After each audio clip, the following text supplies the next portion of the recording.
예, 우리 말씀의 제목을 한번 읽읍시다. 시작. 지혜로운 자와 미련한 자. 세상에는 지혜로운 자가 있고 미련한 자가 있다. 물론 우리가 알고 있는 지혜는 하나님을 아는 것, 예수 그리스도를 아는 것이 지혜로운 것이고, 미련한 것은 하나님을 알지 못하면서 하나님을 다 아는 것처럼 말하는 것, 그것이 미련한 것이다. 근데 세상이 점점 악해져 가고 시대가 말세가 가까이 오는 것처럼 보일 때에 사람들이 점점 미련한 소리들을 많이 한다. 하나님 아는 것처럼 말하는데 자기의 생각을 말하고 자기가 기뻐하는 것을 알면서 그것이 하나님 원하시는 생각인 줄 자꾸 착각하고 자기의 주장들을 하면서 그것이 하나님 뜻인 양 자랑한다는 거예요. 우리는 이 지혜로운 자의 자리에 서야 될 줄 믿습니다. 오늘 본문은 간단하게 설명을 한번 하면, 이 다윗이 사울에게 쫓겨서 도망 다니다가 이제 사울을 죽일 수 있는 그런 기회를 하나님 주셨지만 그가 사울을 죽이지 않고 선하게 보냄으로 말미암아 사울이 다시 다윗과 화친하게 되는 그 후에, 그 일이 끝나고 나서 마온이라는 지방에 그의 병사들과 함께 주둔하게 되는데, 거기서 이제 다윗이 이 병사들을 먹이고 하기 위해서 나발이라는 그 고을에서 가장 부자인 나발이라는 사람을 찾아갑니다. 그래서 소년들을 보내가 청년들을 보내서 먹을 것을 좀 대접해라. 우리가 지금까지 여기 있으면서 너희를 괴롭게 한 적도 없고, 지금까지 우리가 여기 주둔한 것이 오히려 너희를 보호하는 것이 되고 자연스럽게 이 지역을 우리가 지켜줬다. 그러니까 네가 많은 재물을 가지고 우리를 공격하는 것이 합당치 아니하냐, 이렇게 얘기를 했습니다. 근데 나발이 그 얘기를 듣고 뭐라고 얘기하냐면, 요즘 주인에게서 도망간 종들이 많더라. 그런 자들이 아무나 함부로 와서 뭘 달라 하고 이렇게 하는 것이 옳지 않다라는 식으로 말을 하는 겁니다. 이 주인에게서 도망한 것은 사울이 지금 다윗을 죽이려 할 때 다윗이 도망친 그 모습을 지금 비꼬아서 얘기하는 거예요.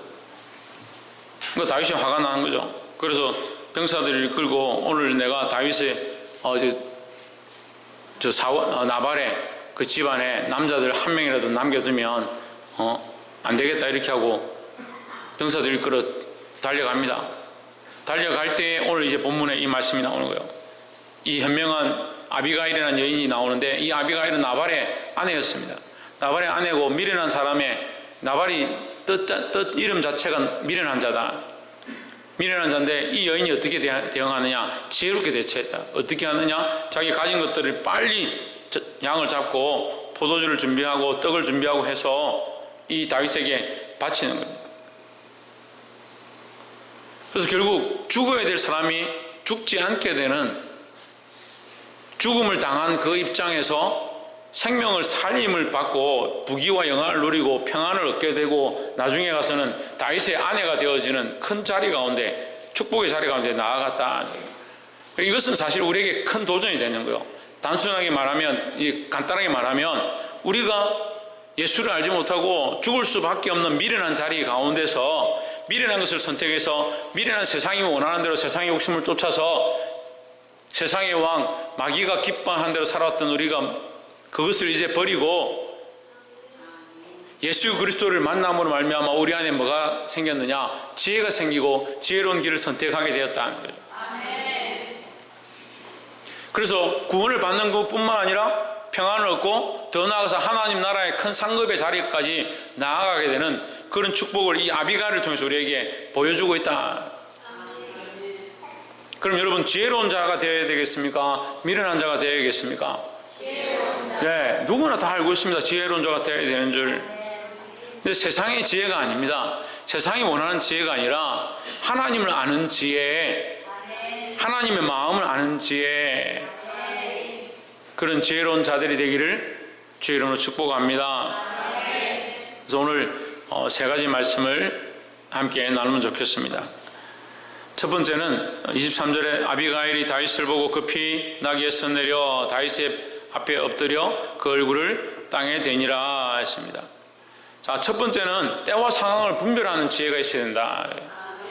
지금 때가 어떤 때냐? 이 악한 세대고 마지막 때고 주님 오실 때가 다 되었다라는 그 지혜를 가져야 된다는 거예요. 여기 소망이 없구나, 지금 이제 다 죽게 되었구나, 그걸 깨달으면 우리의 소망 대신 그리스도 앞으로 엎드리고 하나님 앞에 도움을 청하게 되어 있는데 왜 하나님 앞으로 돌아오지 않느냐? 자기 방법과 자기 생각으로 자꾸 하려고 하느냐? 세상의 소망이 있고 세상의 생각이 있고 하나님 없어도 다른 방법으로 할 수 있다는 생각들을 계속하는 겁니다. 그러니까 문제가 생기면 이제는 우리가 할 수 없으니까 아이가 아파도요 방법이 없어요. 기도하는 것밖에. 불과 한 20년 전만 해도 그랬어요. 집에 어떤 문제가 생겨도 방법이 없어요. 기도하는 것밖에. 집안에 문제가 생겨도 방법이 없습니다. 근데 시대가 많이 좋아졌죠. 문제가 생기면 119 전화하면 당장 쫓아옵니다. 하나님보다 뭐가 급하냐? 119가 급한 거요. 빠른 거요. 아이들이 타락하고 세상의 방법으로 가면 그 아이들을 붙잡고 이 아이들을 바른 길로 이끌기 위해서 몸부림치고 기도해야 되는데 그런 것보다 다른 방법들을 이 아이들을 어떻게 잘 먹이고 잘 설득하고 잘해주면 될 거다. 그래서 안 되면 뭐합니까? 용돈을 꺼내서 야 내가 용돈 좀 올려줄게. 세상의 방법을 꺼내서 영혼을 사려고 하고 세상의 방법을 꺼내서 교회를 사려고 하고 세상의 방법을 꺼내서 하나님을 살려고 하는 거예요. 그게 미련한 거 아닙니까? 때를 분별하지 못하니까, 시대를 분별하지 못하고 상황을 분별하지 못하니까 사람의 방법을 동원해가지고 하나님을 설득하려고 하는 거예요. 우리 삶을 내어드려서 이 악한 시대에 어떻게 하나님의 뜻을 이룰까, 어떻게 구원함을 얻을까, 어떻게 믿음으로 살까, 그걸 몸부림쳐야 된다는 거예요. 이 현명한 여인이 이 시급한 상황을 분별하니까 급히 낙에서 내려서 다윗의 앞에 엎드렸다는 거예요. 우리가 하나님 앞에 엎드려야 된다는 거예요. 내 방법과 내 생각이 아니라 하나님의 뜻을 구하고 하나님 앞에 겸손함으로 나아가야 된다. 이 자체가 뭐하다? 지혜로운 방법이다 하는 거예요. 24절에 그가 다윗의 발에 엎드려 이르되 내 주여 청컨대 이 죄악을 나 곧 내게로 돌리시고 여종으로 주에게 말하게 하시고 이 여종의 말을 들으소서. 25절 원하옵나니 내주는 이 불량한 사람 나발을 개의치 마옵소서. 그의 이름이 그에게 적당하니 그의 이름이 뭐다? 나발이라. 그는 미련한 자니이다. 미련한 사람이다. 미련한 사람이 뭐냐? 알아보지 못하는 거예요. 알아보지 못하는 거예요. 시대를 분별하지 못하고 상황을 분별하지 못하고 이제 이 나라가 사울의 시대에서 다윗의 시대로 바뀌어지고 있다는 사실을 알지 못하는 거죠. 보지 못하는 거죠. 세상에 마귀가 점령하고 있는 것 같고 돈이 이 세상을 지배하고 있는 것 같고 물질이 만능인 것 같이 보이는 이 시대에 보지 못하는 사람들은 그게 단 줄 아는 겁니다. 그러니까 그걸 쫓아가는 겁니다. 근데 우리가 믿음이 있다는 게 뭡니까? 누구를 도대체 믿습니까? 예? 뭘 믿습니까? 돈을 믿습니까? 상황을 믿습니까? 이 세상은 지나가고 이전 것은 반드시 지나가고 썩어질 것이고 하나님 나라가 임할 줄 믿고 있잖아요. 세상이 점점 막혀져 가는 것은 점점 주님이 오실 때가 가까이 오는 거예요. 이때와 상황을 분별할 수 있는 저와 여러분 되시기를 주의 이름으로 축복합니다. 그래서 이 한 여인으로 말미암아 이 한 여인이 지혜롭게 때와 상황을 분별함으로 이 여인만 사는 것이 아니라 이 집안의 모든 사람이 살게 되었다는 거예요.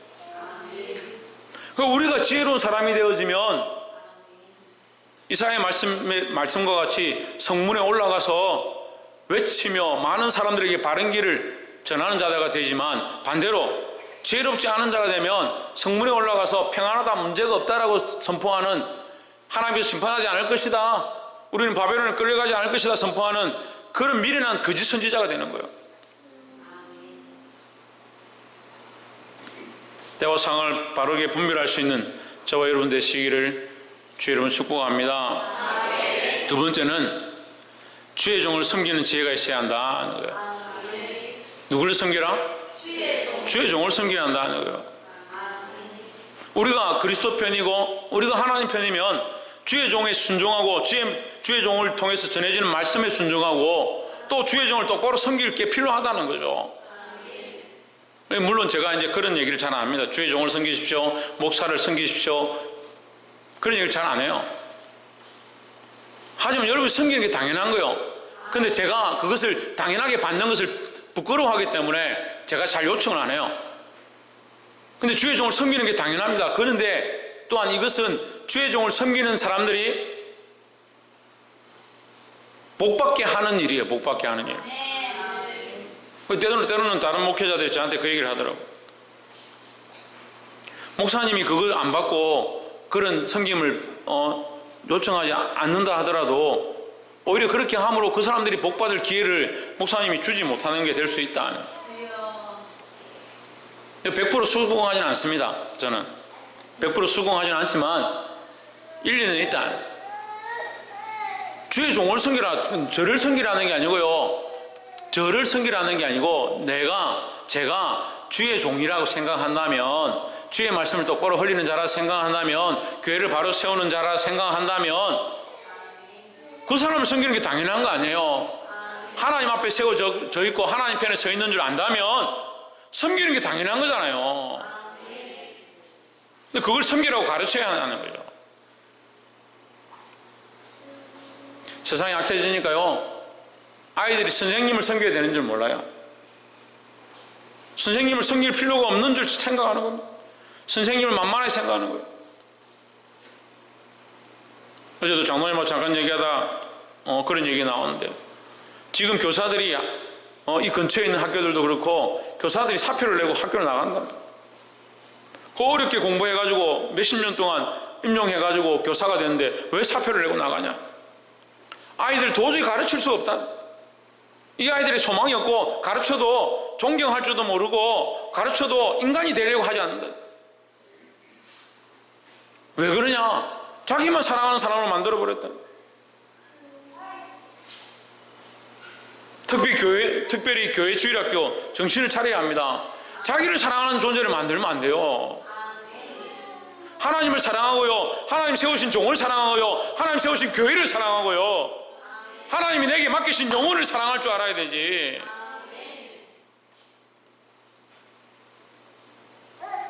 물론 그래서 자기를 사랑할 필요가 없고 버리라는 게 아니라 먼저 사랑해야 될 게 있고, 그래서 우리가 주를 섬기기 위하여 내가 준비해야 하고, 주를 섬기기 위하여 내가 건강해야 되고, 그런 거는 이 순수가 맞죠.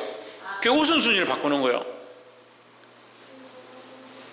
하나님 안 믿는 게 아니고 믿긴 믿는데요, 우선순위가 저 밑에 가 있는 거예요. 내 가족, 내 자식, 돈, 재물, 저 밑에 그 다음에 하나님. 내 할 거 다 하고 그 밑에 하나님 안 믿는 게 아니잖아요. 믿긴 믿잖아요. 우선순위가 꼴찌라서 그렇지. 문제는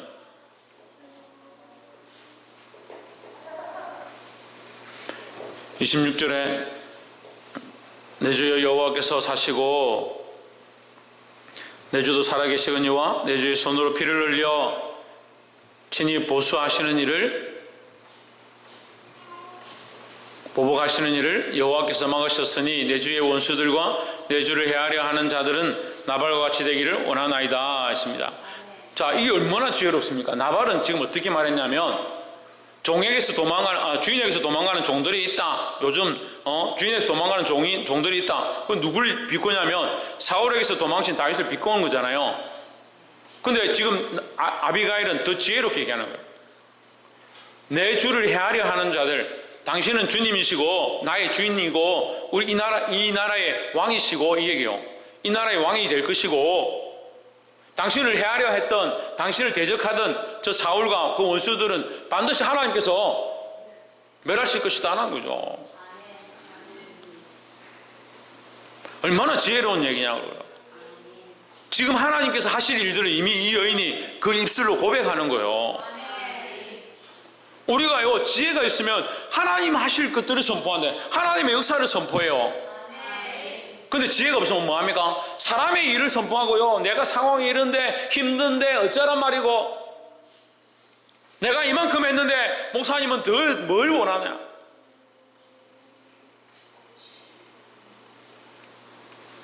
두 번째가 뭐라고요? 예, 듣긴 듣고 있네요. 주의 종을 섬기는 지혜가 있어야 된다는 거죠. 근데 주의 종을 섬기는 제일 큰 지혜가 뭘까요?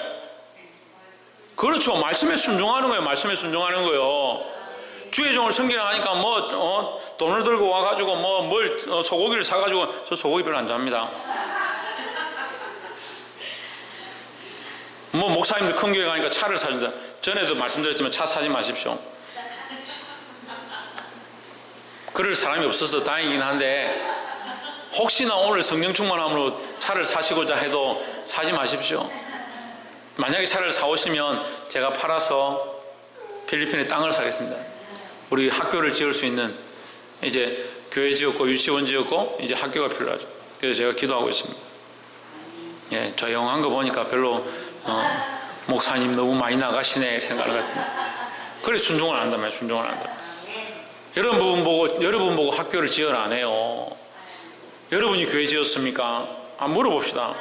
우리 솔직히 우리 좀 자유롭잖아. 가족적이잖아요. 솔직히 얘기해보세요. 여러분 교회 지었습니까? 우리 손도 까딱 안 했습니다. 손도 까딱. 그냥 기도하고요. 한 달에 10만 원씩 헌금했습니다. 그것도 다 안 했어요. 한 20명 해서 한 20명. 근데 교회가 세워졌습니다. 우리가 뭐 있어서 유치원 지었습니까? 그냥 기도했습니다. 하나님, 우리가 할 수 있으면 교회 옆에 유치원도 있으면 좋겠습니다. 하나님 땅 주셨습니다. 교회를 짓는 동안에 땅을 주셨습니다. 여러분 다 봤잖아요. 여러분 목격자잖아요. 그걸 왜 자꾸 잊어버려요? 제가 계획해가지고 짜가지고 땅 생겨라 그렇지 않았잖아요. 하나님께서 우리에게 땅 주셨잖아요. 그리고 그런 마음만 있었는데 땅을 주셨고, 그래서 제가 얘기했습니다. 우리가 헌금한 지 얼마 안 됐으니까 여러분 힘드실 거니까 헌금하지 말고 하나님께서 이거 세우시는 거 봅시다. 그 울산에 베데스 선교에서 500만 원, 부산 시장 선교에서 500만 원. 물론 좀 모자란 것도 있었지만 그렇게 지었습니다. 누가 하시냐? 하나님 하시잖아요. 사람의 방법으로 하지 않냐고 하나님 하고 계신 것들을 뻔히 보고 있는데 뭘 걱정합니까? 저 또 기도하고 있습니다. 하나님 땅을 주셔서 학교를 지을 수 있도록 해달라고. 당장 안 되겠죠. 시간은 많은 시간이 필요할 거고, 근데 우리가 지금 저는 기도하는 게 땅을 확보해놔야 돼요.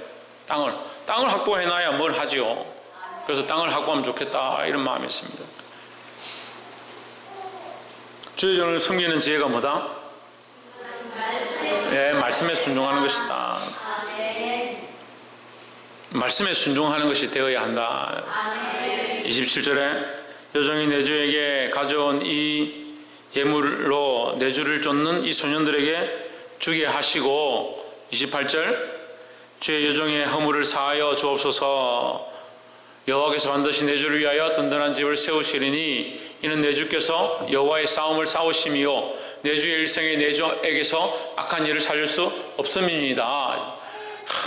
나는 이런 여종이 진짜 우리 교회 성도들이 이런 모습을 가지면 정말 좋을 것 같아요. 어떻게 보느냐, 이 다윗을 여호와의 싸움을 싸우는 자다. 여호와 편에, 하나님 편에 서서 싸움을 싸우는 자다. 하나님 나라와 복음을 위해서 싸우는 자다. 그걸 인정하는 거잖아요. 그러니까 주의 종이, 목사님이 그 일을 하고 있는 것이 하나님의 일을 하는 것이면 함께 서서 뭐하냐? 기도하고 중보하는 거예요. 사람의 일이 아니면 도와주고 협력하고. 이 여인이 현명하니까 뭐랍니까? 이 여종의 허물을 용서하옵소서. 사실 이 여자가 그 자리에 없었는데, 나발이 요구할 데가 없었잖아요. 범죄할 데가 없었잖아요. 하지만 자기 허물로 생각하는 겁니다. 자기가 대신 엎드려서 기도하는 겁니다. 여러분 가정에 문제가 있습니까? 남편들이 말을 안 듣습니까? 남편들이 별로 없네. 남편들이 말을 안 듣습니까? 아내들이 말을 안 듣습니까? 자식들이 말을 안 듣습니까? 하나님 앞에 엎드려야 됩니다. 주여 저들의 죄를 용서해 주십시오. 제가 하나님 앞에 엎드리니까 저들을 하나님 할 수만 있으면 돌아오게 해주죠. 그렇게 기도하는 지혜가 있어야 된다는 거죠. 주의 종을 섬기는 지혜, 때와 상황을 분별하는 지혜, 이것이 저와 여러분 안에 있기를 주의 이름으로 축복합니다. 마지막 세 번째로, 하나님을 기쁘시게 하는 지혜가 있어야 된다. 29절에 사람이 일어나서 내 주를 쫓아 내 주의 생명을 찾을지라도 내 주의 생명은 내 주의 하나님 여호와와 함께 생명싸개 속에 쌓였을 것이요 내 주의 원수들의 생명은 물매로 던지듯 여호와께서 그것을 던지시리이다 했습니다. 여러분, 이 말씀이요, 이 아비가일이, 저는 이 말씀을 보면서 너무 놀랐어요. 얼마나 지혜롭냐. 이 물매가 나오죠. 물매는 다윗이 왕이 되기 전에 소년 시절에 양을 잡는 게 아니고 양을 보호하기 위해서 사자를 잡고 하는데 썼다는 거예요. 이걸 지금 아비가일이 그 지혜로 말하는 거예요. 근데 이 물매는 어디 썼느냐? 골리앗을 잡을 때 쓴 거죠. 원수를 멸할 때 쓴 거죠. 그 아비가일이 이 지혜를 꺼내서 다윗 당신이 하나님 앞에 쓰여서 하나님이 원하신 대로 사용되어서 여호와께서 그것을 던지시리이다 했습니다. 뭐랬습니까? 골리앗이 칼과 창으로 나왔죠. 하나님을 멸시하고 욕하면서 비방하면서 나왔죠. 근데 다윗이 뭐랍니까? 너는 칼과 단창으로 내게 나오거니와 나는 네가 조롱하는 만군의 여호와 이름으로 나아간다. 그러니까 다윗이 던진 이 물매는 누가 던진 거예요? 하나님께서 던지신 거예요. 이야, 어떻게 아비가 이런 신앙 고백을 하는 거예요? 이 다윗의 싸움과 다윗이 나라가 되어져 가고 있는 것, 다윗이 지금 이렇게까지 된 것이 누가 한 것이다? 하나님께서 한 것이다.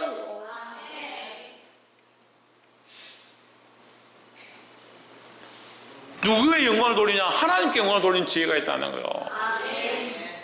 결국 누가 하셨냐? 하나님 하셨다.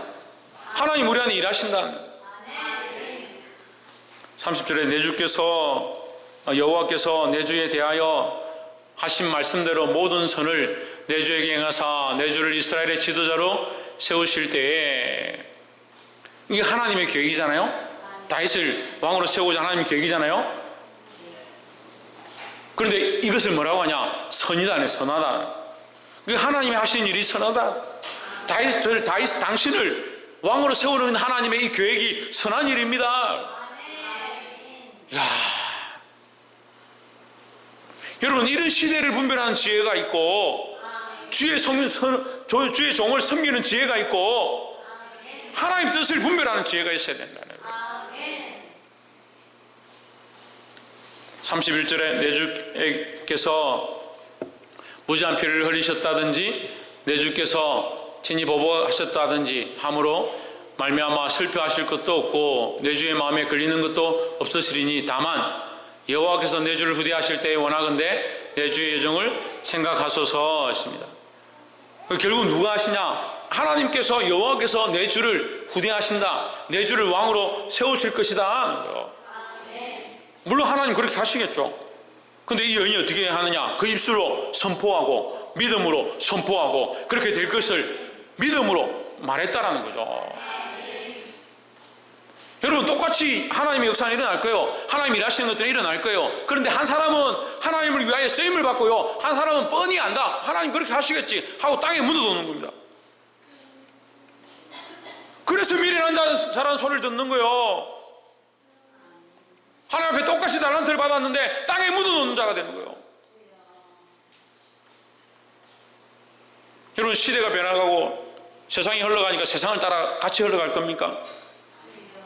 이 시대를 거슬러 올라가더라도 지혜를 가진 자가 되어서 때와 상황을 분별하고 하나님의 종을 섬기고 하나님을 섬길 수 있는, 하나님을 어렵게 할 수 있는 그런 지혜를 가진 자들이 되어야 한다는 거예요. 말씀을 맺겠습니다. 이 아비가일이 결국 다윗에게 칭찬을 받고 더 나아가서 다윗이 왕으로 세워질 때에 나발이 이 다윗에게 있었던 이 일들을 듣고 나발이 놀라서 경직돼서 죽습니다. 그 죽고 나서 다윗이 그를 부릅니다. 불러서 아비가일을 자기 아내로 삼습니다. 그리고 왕이 아내는 뭐예요? 왕후가 되는 거예요. 왕후가. 아비가일이 이 지혜로 말미암아 왕후의 자리가 나왔다. 이것은 우리에게 보여주는 거예요. 하나님 나라에서 우리가 예수 그리스도의 거룩한 신부가 될 것들을 가르쳐 주시는 거예요. 믿음으로 우리가 등불을 준비해서 시대를 분별하고 바른 등을 비춰서 많은 사람들을 바른 길로 이끌므로 말미암아 주님이 오실 때 예수 그리스도의 거룩한 신부들로 저와 여러분이 드러나게 되기를 소망합니다. 세상과 짝하다가 세상이 멸망할 때, 이 세상의 재물들이 멸망할 때, 이 세상의 물질들이 탈 때에 같이 타는 자가 아니고 예수 그리스도께서 그 왕권을 들고 이 땅에 오실 때에 주님과 함께 일어나 기뻐하며 찬양하며 그의 거룩한 신부로 서서 하나님 나라의 즐거움을 함께 누릴 수 있는, 그 나라에서 함께 그 기쁨을 누릴 수 있는 저와 여러분, 또한 그 소망을 가진 저와 여러분 되시기를 주의 이름으로 축복합니다. 기도하겠습니다.